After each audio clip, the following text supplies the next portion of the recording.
Today is April 8th, and today's quote is simply entitled Humility. Humility is an awareness of my faults and a dependence on Krishna to help me overcome them.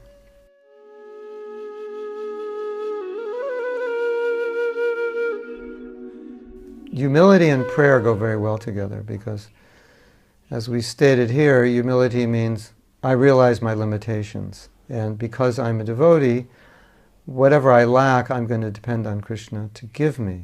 We're talking specifically here about the power that I need to serve, the qualifications that I need to have to serve, the narthas that I'm dealing with that I don't feel I have the power or capability to overcome. That humility creates a dependence on Krishna, and that dependence enables or allows Krishna to work through us, to empower us. So we all want mercy, and so we should understand how mercy comes. Mercy comes through humility, because humility means dependence. Now, a lot of times people will say something to the tune of, if I'm humble, I'll be taken advantage of. But we can see that here, with this definition of humility, if you're humble, you'll be empowered. And if you study history, you'll see that religious people who had responsible positions, like government leaders, many of them were quite humble. They understood that they needed empowerment to do their service to their country.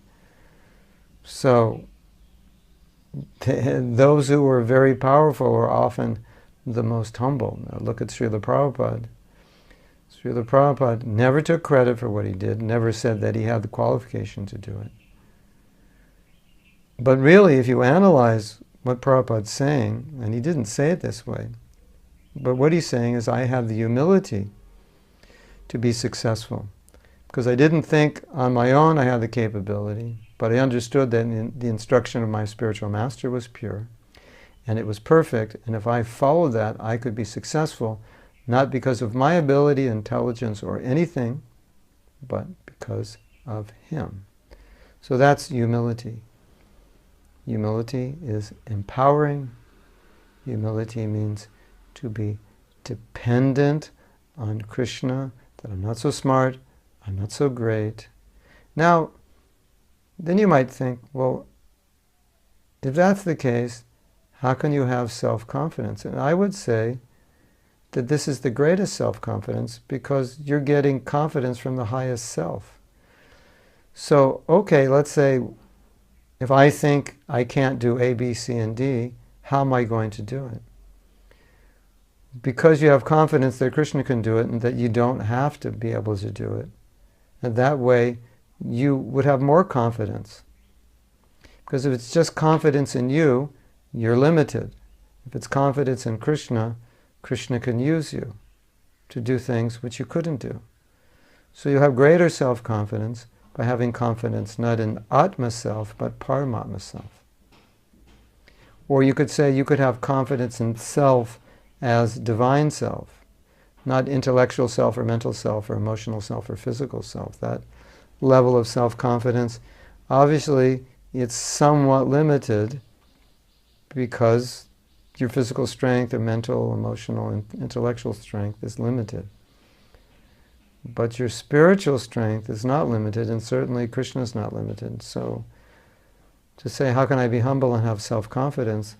You could say, how could you have any self-confidence ultimately, or how could you have the greatest level of self-confidence unless you're humble? So if you depend on Krishna and think, well, I don't know if I can do this, but I know he can do it, and if I'm willing and he uses me, it's going to happen, then you'll become very bold, and you'll have more self-confidence than you would ever have had otherwise. So humility is really where all the self-confidence comes from. Interesting, isn't it? You can be very humble and be the most self-confident. And that we saw with Prabhupada. He was empowered, he did amazing things that no one has ever done before, and he was humble. The power of humility, the power of dependence. Empowered through humility. Self-confidence through humility. Confidence in Paramatma. Hare Krishna.